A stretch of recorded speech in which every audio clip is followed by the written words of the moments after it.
I think there's a recent trend about film criticism in online media where most of the valued opinions about film to film students are presented in a video essay format. This format has been around for a couple of years, but apart from a couple of channels that focus on other topics such as music, like Sideways on YouTube, for example, if you type video essay on the YouTube search bar, most of them are going to be about film. And I think it's because, from what I've gathered, the first person to develop the style was a channel that focused on movies called Every Frame a Painting. Then, not only people started to copy this style, but also the subject matter. It became a trend that is still going pretty strong. So strong that when I started to write this essay, after a single Google search, I came across one video that basically started with the same opener that I had written when I thought this would be a single, unique, original idea. I watch quite a lot of video essays on films, especially on films that I have watched and that I like. But lately I've been wondering, what makes a video essay engaging? And that person made that video 2 years ago. I cannot say I was not disappointed, but thankfully I found it, and now I can focus on another angle on the same topic. And I can also say that parallel thinking is in fact a real thing.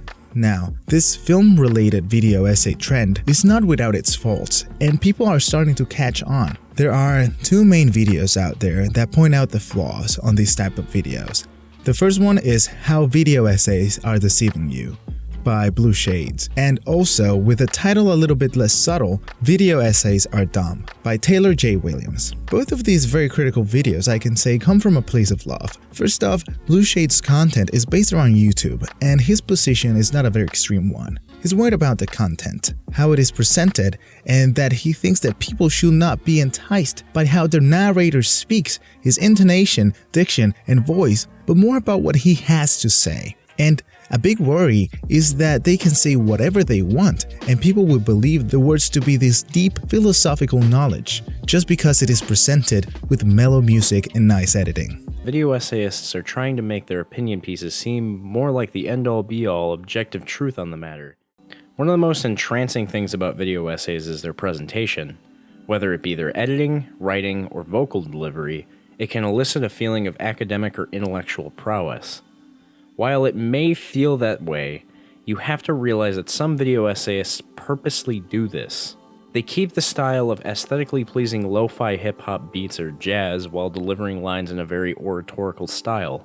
I feel that this often gives a vibe of superficial grandeur. Another of his complaints is that they talk about the use of techniques of filmmaking to explain the reactions that people should have, instead of letting people react the way they want to react, and then analyze the film form to understand how the filmmaker caused that reaction.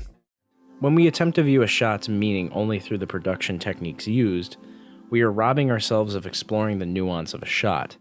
Taylor J. Williams got to be almost as equally critical, and even though his video essays are dumb, at the beginning comes across as a little bit grandiose and maybe arrogant to some, it seems to be intentional. Since then, he proceeds to dissect one of his own video essays, and one of his main conclusions goes along hand by hand with what Blue Shades had to say. He thinks that when he made his initial video essay, he came across with the same air of pretentiousness that many authors portray on their videos, but his was poorly researched, and he could have put the energy that took him to make the video into an actual well-researched good idea, instead of a concept that's available for everyone with a simple Google search, and that it also has its own word on the filmmaking world. And it would have helped him avoid looking like a pseudo-philosopher that came up with this brilliant idea that already existed. But even more important than the presentation is the content. Rather than using actual evidence to support my claim, I just use examples from other films that demonstrate what I'm talking about. While this is an effective way of getting a point across, it doesn't always legitimize the point, and it's often a stretch. If you want real evidence, the content lies in articles, academic journals, and dare I say it, books. So that rather than explaining a half-assed theory, you can explain a legitimate concept. Exemplification is obviously important, but some other research has to be done. My whole video is about the sabbatical, or the point in a film in which the protagonist gives up on his goals and all hope seems lost before the third act. except I didn't use any proper terminology. Second act low point. It's called a second act low point. And if I had done a little research, I would have known that, and I could have aborted the whole video instead of looking like a jackass. I can relate, and that's exactly the mistake I wanted to avoid while making this project, because I actually want to add something relevant to the conversation of video essays. I saw a third video, one that was technically researched but not on the topic of video essays but on how to make them. And the most surprising thing is that this video actually added a new point of view and a great criticism that there is about video essays. The video is called On Making Video Essays by Patrick H. Willems. The first couple of minutes of this video are very informative and help me out with the pre-production of this project, but the video then takes a spin the last couple of minutes, and Patrick's biggest concern becomes the format itself and how it can be limiting, straining, and frankly, even killing some of the creativity on most people that are pursuing the idea of making video essays. Many people right now follow the format that Every Frame a Painting developed, that their writer popularized, and that people are able to learn from lessons from the screenplay. All of them video essays about films with voiceover and text, and most likely some type of lo-fi background music and nice clean editing. He mentions how he used to follow the formula, but then he had to break out of it because it wasn't working for him, and it felt like he was stuck in a place doing something that someone else came up with just because it seemed like the only way to do it. But there's never one way to do things, so he encourages people to find their own voice. I am, first and foremost, a filmmaker, not a critic and not an essayist. I spend a lot of my free time studying movies as a way to improve my craft, and the video essays just grew out of that. But over the past several months, a question has been forming in my mind. Why are my video essays so removed from my other videos? If I'm a filmmaker, trying to find unique ways of telling a story in a visual medium, why am I working off the same template as everyone else? That really resonated with me, and even though this video essay is probably gonna look and sound very formulaic, I'm doing it for educational purposes, as an example if you allow me. But moving forward, that to me is the end goal. Finding my own voice and my own way to do things, my own style.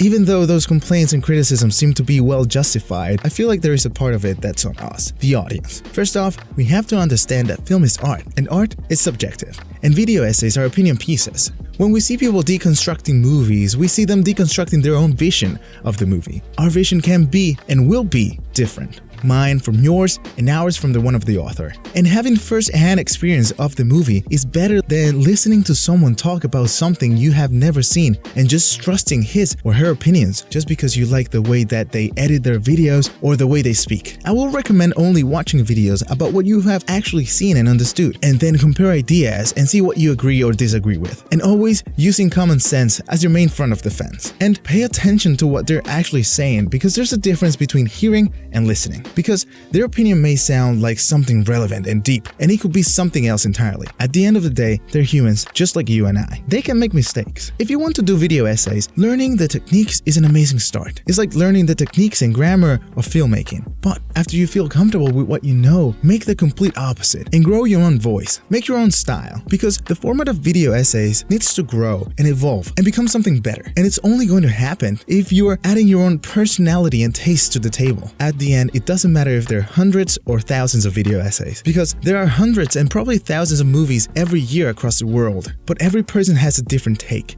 and a different perspective, and all voices have a right to be heard. So after me laying out all this advice on you and telling you what I've learned throughout the making of this project, all I can say is do your own research and take what I say with a grain of salt.